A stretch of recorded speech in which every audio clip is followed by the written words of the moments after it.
Alright, so today I'm going to cover the top 5 snakes for beginners. If you're looking for a snake as a pet, I'm going to cover these pretty much from the top to the bottom, the number 1 snake all the way to the number 5 snake. And let me tell you, when it comes to pet snakes, I would say every single snake has advantages and disadvantages. And I would say pretty much the number 1 snake, as far as I'm concerned, that would be the ball python. And that is the snake I have around my neck right here. This is Bobby, my bamboo ball python.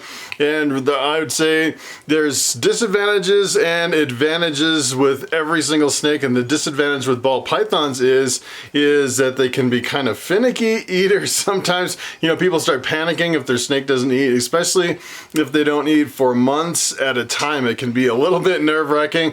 The other thing that's a little bit tricky with ball pythons is they need a higher humidity than some of your other snakes. You definitely need to boost the humidity during a shed for most snakes. But I'd say if you keep a ball python pretty much in a really low, extremely low humidity, kind of like in a desert climate, a lot of times it'll go off of food because the humidity is too low. That's pretty much what I've been finding here in my reptile room. You definitely need to have that humidity up a little bit for ball pythons.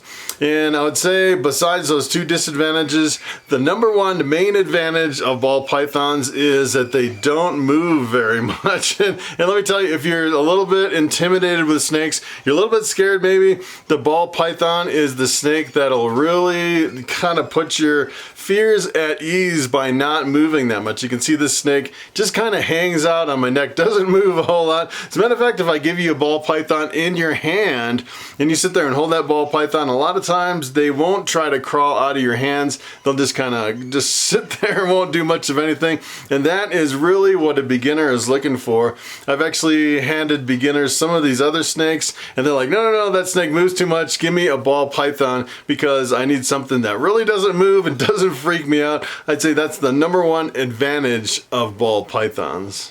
Alright, so the number 2 snake that I would consider a beginner snake, probably a snake above all others as far as an entry-level snake, that would be the corn snake. And this is big red around my neck right here. This is a really large adult male corn snake. Really beautiful snake.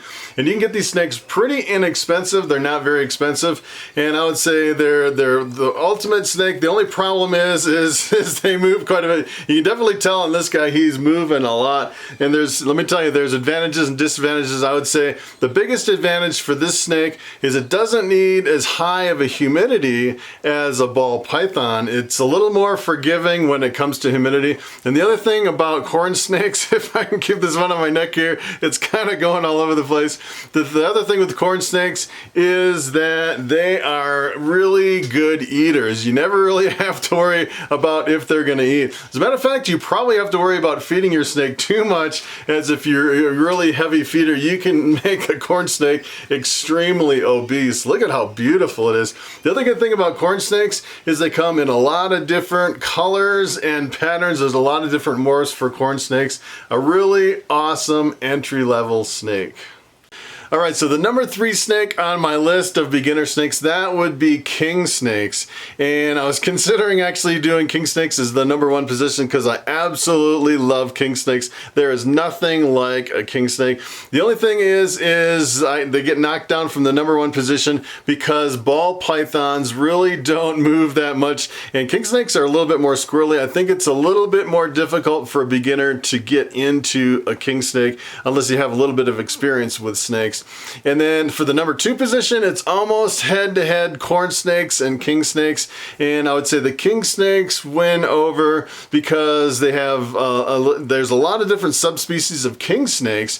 You can actually have California king snakes. You can have Arizona mountain king snakes. You know, you have all these different sizes and colors and patterns of king snakes, where I think you have more of a variety as far as you're looking for something specific. Maybe you want a snake that gets a little bit smaller or a little bit bigger. You have more of a variety of colors and patterns and sizes versus if you're just looking at corn snakes that are just pretty much all the same potential size as far as the potential size of the snake.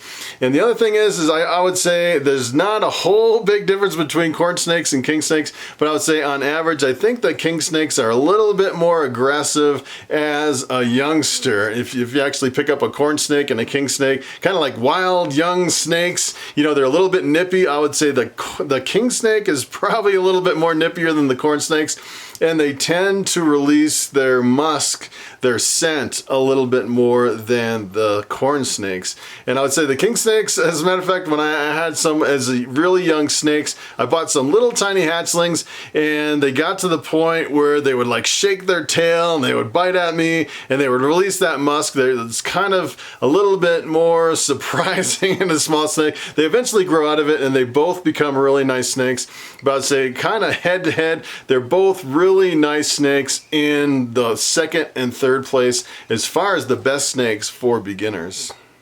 All right, so the number 4 snake on my list of beginner snakes might actually surprise you, and I want to say that is the boa constrictor. And if you're getting into snakes and you want something that gets to a respectable, hefty snake without getting too big, pretty much your only choice is the boa constrictor. And I would say if you're looking for a really big snake, the only other option would be to get something like, you know, the reticulated python or the Burmese python or something like the anaconda, some of the really big, heavy beasts. The problem is they grow incredibly fast, and they get to the point really fast where you need more than one person to handle them, and you're always chasing the enclosure size. So if you're looking for a big snake and you're a beginner, I would highly recommend getting a boa constrictor. Boa constrictors grow a little bit slower than some of these other really big snakes, and they only get, I would say, usually between 20 and 40 pounds, maybe 50 pounds on average for, you know, it's a big, respectable size for a snake. But it takes a little longer to actually get there, and it's not too much for one person to handle in most cases. All right, so the number 5 snake on my list for beginner snakes has to be the Western hognose. And I would say the number 1 advantage of the Western hognose is that when it tries to bite you, it doesn't actually open its mouth in most cases. It'll actually kind of bluff bite you. It acts real mean and gets all kind of hissy and it starts kind of snapping at you, but it won't actually open its mouth in most cases, and you won't actually take a bite, which is kind of nice for beginners, knowing that, hey, the snake is going to try to bite me, but I know that this is a hognose and it's not actually going to take a bite. And the other interesting thing about hognoses is if they get really scared, if you really get them really agitated, they tend to play dead, which is kind of interesting. You know, if you have a hognose, I've seen them on the internet, the videos, people will be like, oh no, my hognose died, and it flips upside down and it acts like it's dead. And that is just a defense mechanism that if they get really agitated, they can actually play dead, which is kind of cute, I think, for a snake. And I think the kind of the pointed up nose is also really cute. Kind of a unique appearance for a snake, the Western hognose. And as a matter of fact, I think the Western hognoses are really an untapped potential when it comes to the reptile industry. There's just a lot of new morphs barely coming out in Western hognoses. I've seen some sell for really good money, and some people are really jumping in and trying to breed them. The one thing you have to keep in mind with the Western hognose is that some places consider them rear-fanged venomous. And they're not really considered a venomous reptile, but I know some places actually have restrictions.